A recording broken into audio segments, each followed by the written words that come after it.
You rappers who was popping in 2017, y'all are a f***ing disgrace. I look at y'all who fell off and I said, why? Y'all got hooked on drugs. Y'all got distracted by y'all lost y'all way. But in reality, y'all was just who wasn't supposed to be in this position in the first place.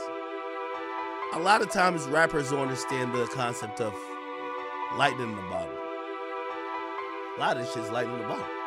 Y'all have a little era where you shock or you amaze people, and within that time period, people care. A year later, they don't. In 2021, people rather listen to the real. For the people that don't know, that been sleeping on the rock, man, who is this, man? We got on our camera, man. Man, this Polo G. You feel me? I've been rapping for about like a year now, trying to go crazy and shit. Turned up.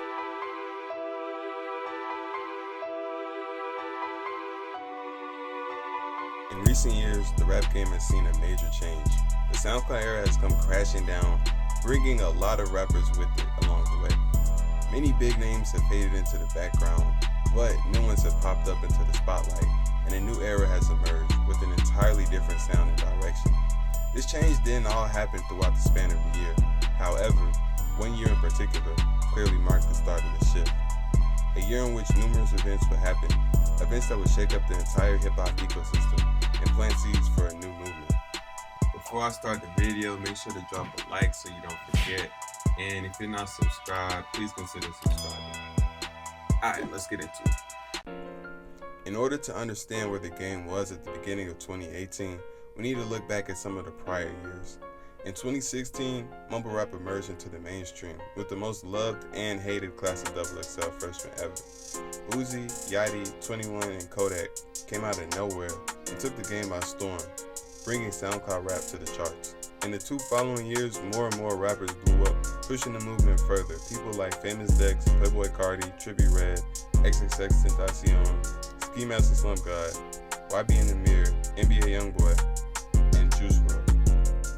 This movement also contains some rappers who blew up with antics and trolling, and put the clout chasing label on SoundCloud rap as a whole.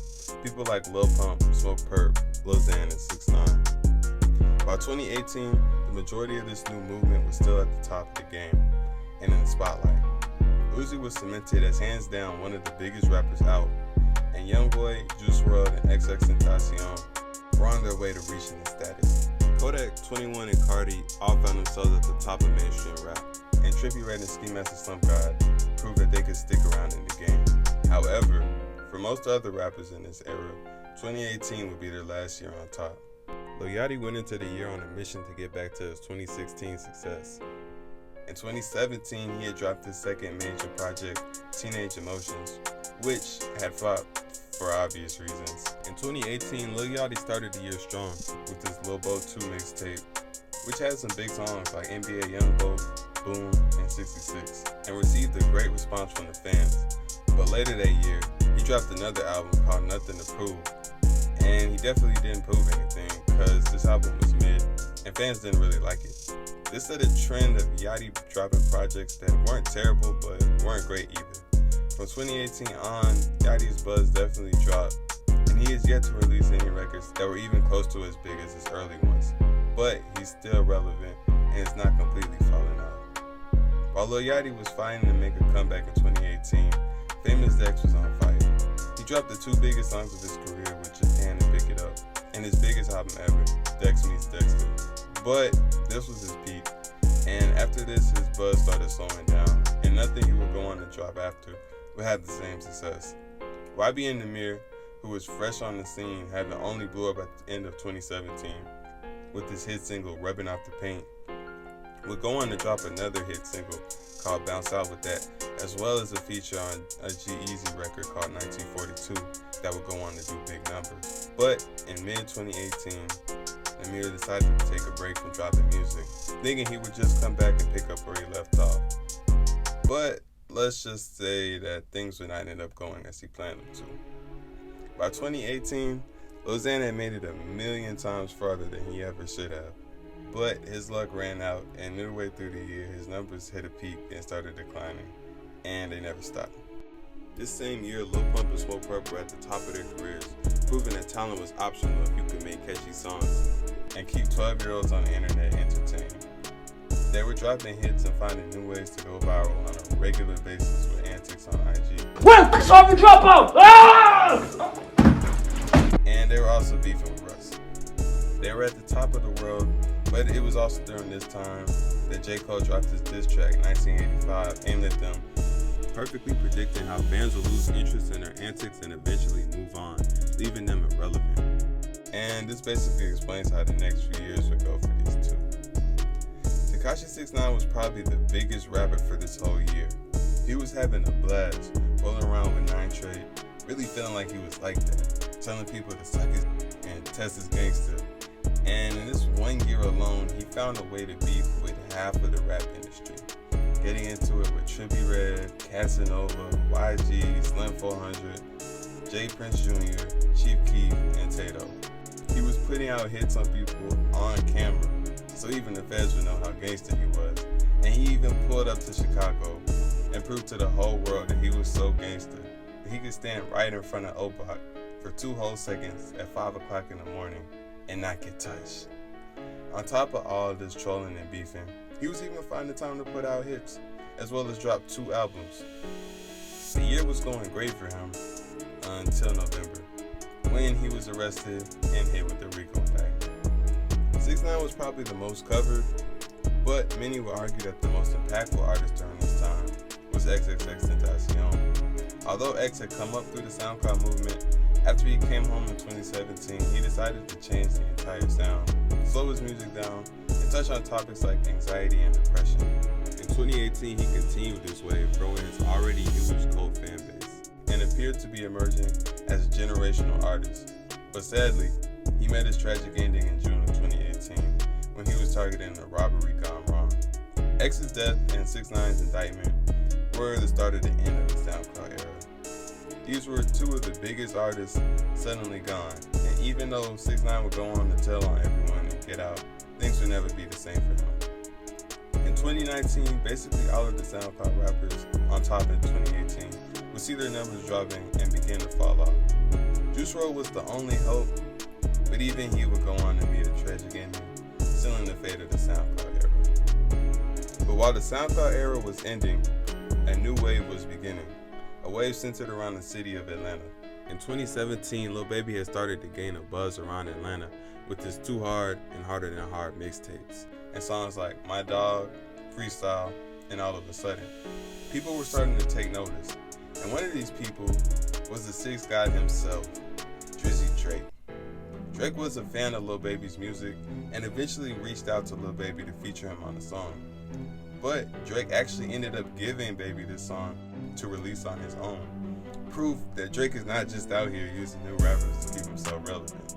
But anyways, Lil Baby went on to release the song, and it was called Yes Indeed.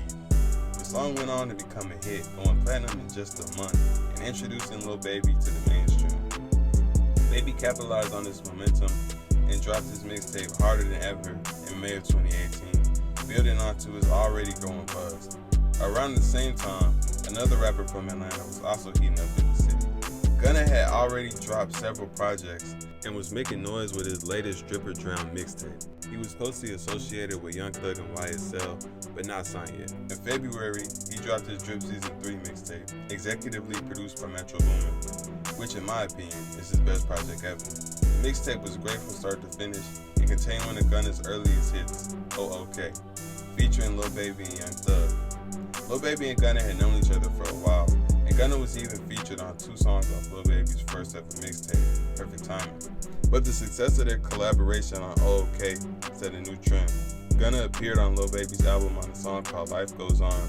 Then they would team up on another song called Sold Out Dates, which would also go on to be a big record. Finally, in September, they dropped a song called Drip Too Hard, which, as of today, is the biggest song of both of their careers at 9 times platinum. This song was huge and took Baby and Gunna to a whole nother level. The song ended up being the lead single on the collab album they would drop called Drip Harder, which would go on to sell 130,000 first week. 2018 was really their year and established Baby and Gunna at the top of a new wave in hip hop. Another rapper who would also end up being a part of this new wave in the coming years was Lil Durk. Going into 2018, Lil Durk's career was looking shaky. In 2012, he had signed a bad deal with Def Jam, and after the drill wave started to end around 2016, his label, who had full creative control, started forcing him to make music with more mainstream appeal that really didn't reflect who he was. And they didn't really care if he was successful or not. His fans didn't like the music, his album sales were dropping, and his shows were looking lighter and lighter. Things weren't looking good, but he was able to put out mixtapes to keep himself afloat. And in 2018, he was able to get out of his deal and start making moves that would get him to the top of rap in the coming years. He dropped his Sign to the Streets 3 mixtape and eventually signed with Alamo. It was also in 2018 that Lil Durk would receive a boost from one of his artists. King Von got out of jail and started rapping, eventually dropping Crazy Story on December 31st. Also in Chicago, a new face was emerging, and his name was Polo G. Polo G started rapping in 2017, and although these days he's known for his melodic style and piano beat selection, so much that some people call him Piano G. In 2017 and most of 2018, he was known for rapping on drill beats, as well as freestyling on others from the popular songs at this time. He was quickly emerging as one of the best new rappers in the city, but he wasn't widely known outside of Chicago. This would change when he dropped the song Finer Things. Finer Things was the beginning of the style that would earn him the nickname Piano G. He tried out a new melodic style combining rapping and singing over a piano beat, and people loved it. The song went viral and started gaining buzz, with many believing that he was up next. Another rapper on the melodic piano wave, who Polo would soon collaborate with, was Lil TJ. In 2018, Lil TJ had come onto the New York rap scene with songs like Resume and Brothers, getting a lot of A-Boogie comparisons, but also stamping his name as one of the best up-and-coming artists on the scene. Over on the West Coast, Roddy Ricch was also establishing himself as a part of the new melodic wave, with hits like Die Young and Every Season. Drawing inspiration from Atlanta, looking up to artists like Future and Young Thug. Down in Florida, YNW Melly was establishing that he was an undeniable talent and something the rap game had never seen before, dropping hits like Blue Balenciagas and Murder on My Mind. Anyone paying attention could see that a shift was about to occur. Away with SoundCloud rappers like Lil Pump and 6ix9ine, whose success was based more on antics and trends than actual talent, was peaking and on the way down, while new faces like Lil Baby and Gunna were asserting themselves in the mainstream. And artists like Polo, TJ, Roddy, and Melly were making names for themselves and popularizing a new melodic style of rap. Instead of chasing clout to achieve their success, they were simply letting their music speak for itself. While all this was happening, one last big change was brewing in the city of New York. In 2018, 6ix9ine was the face of the city. As crazy as it sounds now, the truth is he really was the king of New York. If anyone watching this video is from New York, you just gotta hold that L. However, even though 6ix9ine was the mainstream representation of New York, a new sound was bubbling in the underground. 22 G's and the Blickies were the first crew in this era to start rapping. They started in 2016. 2017 was the first time Brooklyn rappers started using UK beats and pioneering the New York drill sound as we know it today. Biggest rappers during this time were Chef G and 22 G's, and others were starting to come out. The two main sides had been established, and disses were starting to be traded back and forth. In 2018, the New York drill scene continued to grow and was on the verge of bubbling over into the mainstream. And in November, the future leader of the movement emerged. Pop Smoke dropped his first ever song, NPR, establishing his presence in the scene. For years, New York had been lost with no real identity or distinct sound, but things had changed. So 2018 was a major year for many reasons. It changed the trajectory of rap in many different ways, from the popular look and sound of rap, all the way to the popular trends of the time. Many of today's biggest stars came up and showed their first major glimpses of success during this time. It is without a doubt one of the most influential years in the last decade of rap. Alright, this is the end of the video. If y'all made it all the way here, man, I appreciate y'all.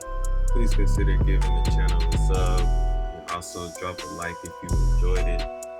And also the beats I used in here will be on sale. The link will be in the description.